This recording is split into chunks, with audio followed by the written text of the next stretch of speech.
네, 안녕하십니까. 저는 모바일 매니플레이터를 위한 동적 장애물 이직 연구를 진행하고 있습니다. 저는 소셜팀 공개학부인과 한준희입니다. 발표는 연구 타임라인과 사용한 시스템을 소개해드리고 연구 목적과 어떤 방식으로 문제를 해결했는지 소개해드리고 연구 결과와 주 연구 방향에 대해서 소개해드리도록 하겠습니다. 네, 이번에 사용한 소가사의 로봇 모바일 매니플레이터입니다. 로봇의 팔과 모터를 조정시키기 위해서 노트북 도커를 이용해서 우분투 14.0과 로스 인디고를 활용하고 이 로봇 매니플레이터 그 드라이버 로드 패키지를 설치해서 재활했습니다. 그리고 매판 화면을 갖고 있어서 상하 좌우 방향으로 움직임이 자유롭습니다. 그리고 오자열대 매니플레이터를 갖고 있습니다. 사용한 센서들 같은 경우 리얼 센스사의 비상번호I, RGBD 카메라와 큐표사의 3D 라이더를 사용하고 이런 센서와 계산 같은 경우 우분투 20.04와 로스 로레틱을 이용해서 계산을 했습니다. 이번에 만약에 어, 모바일 로봇이 좁은 실내 환경에서 목표 지점까지 이동하기 위해서는 정적 물체 같은 경우 미리 매핑해둔 맵을 통해서 경로를 형성할 수 있습니다. 하지만 로봇이 주행 중 동적 장애물과 갑자기 마주치는 경우 좁은 실내 환경에서는 충돌할 위험이 매우 높습니다. 그래서 정확하게 이 물체가 정적 물체인지 동적 물체인지 인식하고 어떻게 회피를 할지 어떤 움직임을 보일지 보여주는 것이 중요합니다. 따라서 동적 장애물을 어떻게 인식할지 최근 연구 동향을 조사했습니다.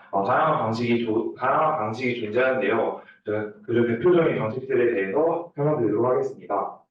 먼저 3D 라이더를 사용하는 경우 3D 라이더에서 포인트 클라우드 데이터를 받고 딥러닝 방식을 이용하는 포인트 넷이나 박스넷 같은 방식으로 이 물체를 옵스테클을 감지하거나 아니면 클러스터링 방식을 이용하여서 옵스테클을 감지합니다. 2D 라이더를 사용하는 경우 레이더 스캔 데이터를 가지고 클러스터링 알고리즘인 DB 스캔이나 K-린지 같은 플러스를 알고리즘 이용해서 간단한 L자 모양이나 일자 모양이나 동그라미 모양 등 간단한 모양들을 옵스테클로 인식하여서 옵스테클을 인식합니다.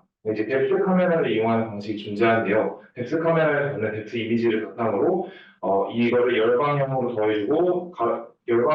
더해주면서 같은 뎁스를 갖는 픽셀들을 다 더해줍니다. 뭐 그런 식으로 더해주다 보면 이렇게 밀도 높은 그러니까 같은 뎁스를 갖는 많은 부분이 존재하는데 이 부분들을 옵스테클로 디텍션하는 방식이 있습니다.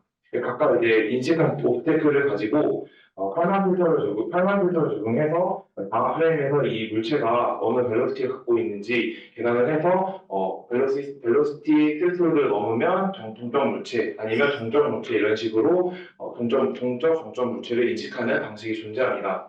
저는 이제 논문에 있는 내용들을 정리하고 포스트를 보여내보면서 갖고 있는 게 이 두 개이기 때문에 2D 라이더로 이제 플러팅하는 방식과 뎁스 카메라의 UV 뎁스를 이용하는 방식을 해봤는데 좁은 실내 환경에서 의자나 테이블처럼 다양한 물체들이 많아서 정확도가 많이 떨어져서 이거 실제로 사용할 수 없다고 판단해서 좀 더 다른 방식으로 접근하였습니다. 이제 제가 접근한 방식은 먼저 글로벌 맵을 만들기 위해서 정적 물체들을 미리 레이더 3D 라이더로 감지해서 글로벌 맵을 만듭니다.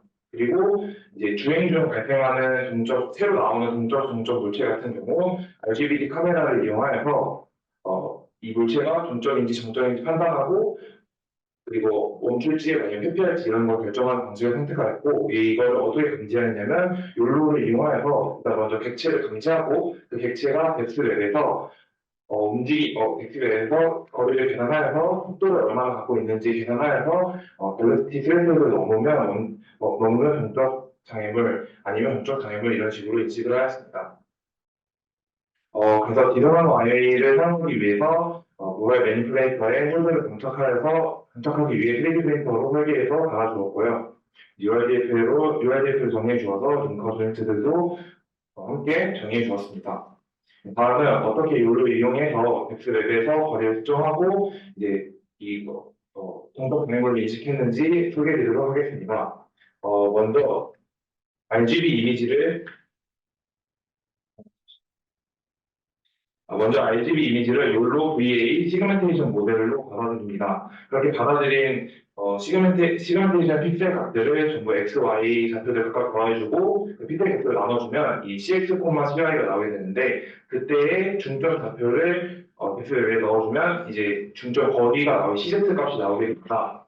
그리고 이제 얻은 이 시그멘테이션 된 픽셀들을 덱스맵의 ROI 레진으로 삼고 이 선정된 ROI 레진에서 이 시리즈 값을 빼줘서 이 차이 값을 계산해 줍니다. 이 차이 값은 이제 만약에 엉뚱한데 이런 식으로 시그멘테이션 됐을 때 이 값을 사용하지 않기 위해서 좀 더 정확한 거리를 측정하기 위해서 사용하였습니다. 그래서 이제 셀스홀드 한 0.5cm 뭐 이런 식으로 5cm 정도 오차가 이하인 값들만 사용한다고 해서 Z를 구했고 그거를 이제 사용하는 픽셀 개수로 나눠서 이 물체의 거리로 한정하였습니다.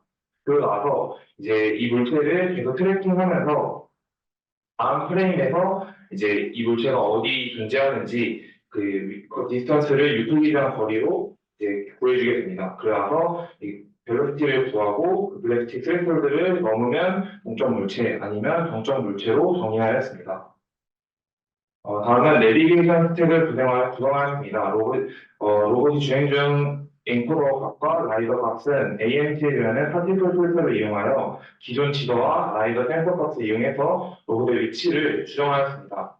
그리고 라이더 값으로 미리 매핑해준 동적 장애물들은 글로벌 코스트 맵으로 작성해 주었고요. 이제 주행 중 발생하는 동적 장애물은 라이다와 RGB 카메라를 이용해서 로컬 코스트 맵으로 옵젝트 포지션을 추정하였습니다.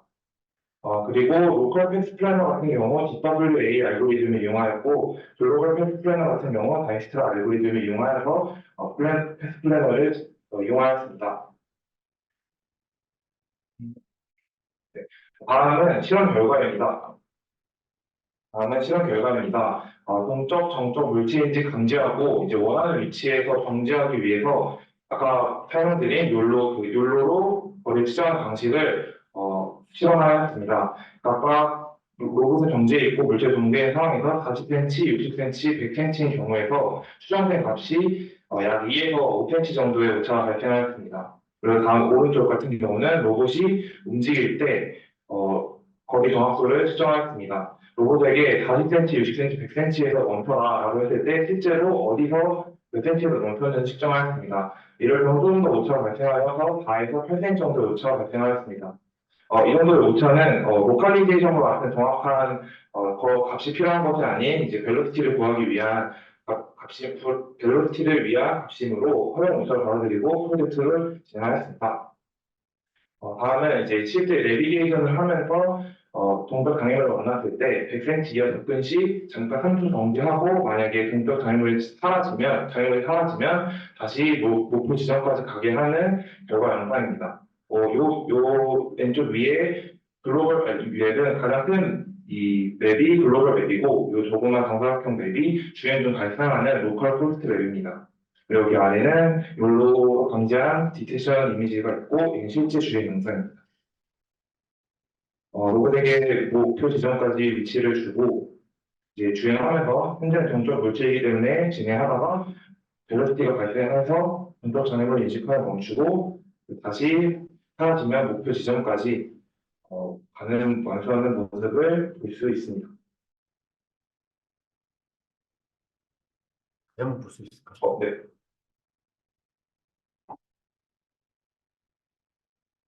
목표 지점을 주고 현재는 멈춰있기 때문에 주행하다가 물체가 움직이는 걸 감지하면 다시 멈췄다가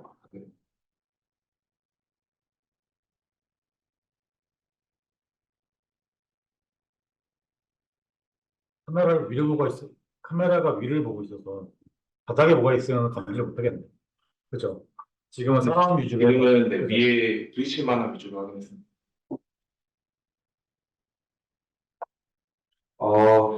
이번 연구를 통해서 욜로와 데스크 카메라를 이용해서 로봇 주행 시 동적 장애물을 인식하고 성공적으로 멈추는 연구를 진행했습니다. 하지만 몇 가지 한계점이 존재하는데요. 첫 번째로는 아직 로컬 코스트 웹에 동적 장애물만 남고 동적 장애물을 인식하는 결과를 적응하지 못했습니다. 그리고 두 번째는 거리가 너무 멀거나 가까워지면은 욜로가 인식을 하지 못하고 덱스 카메라에 대한 오타도 발생하기 때문에 이미터들 약 2% 이내의 오타가 발생하고 그리고 이제 덱스 카메라가 가능한 최소 거리가 28cm이기 때문에 너무 가까워지면 또 측정하기 힘듭니다. 그리고 마지막으로 오브젝트 스테이션 모델을 사용했기 때문에 컴퓨팅 소스가 좀 많이 필요하고 이제 또한 이제 학습된 클래스들만 인식이 가능해서 좀 새로 본 클래스에 대해서는 인식이 불가능합니다. 퓨처로는 이제 인식한 오브젝트를 로컬 패턴을 적용해서 패스 플래닝 알고리즘을 구현해 볼 수 있을 것 같고요. 이제 방금 설명드린 것처럼 벨로시티를 이제 그 유클리디안 거리로 구해서 시간을 나눠주는 것이 아닌 칼만 필터를 이용해서 좀 더 정확한 속도를 예측하고 트래킹할 수 있을 것 같습니다.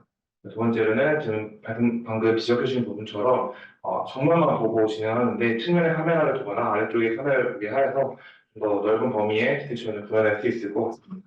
마지막으로 이제 매니플레이터를 갖고 있기 때문에 더 다양한 오브젝트를 따라 이제 이게 움직이든지 아니면 뭐 어디 뭐 가둬와라 하는 임무를 수행하는 등 다양한 태스크를 수행할 수 있을 것 같습니다. 네, 감사합니다.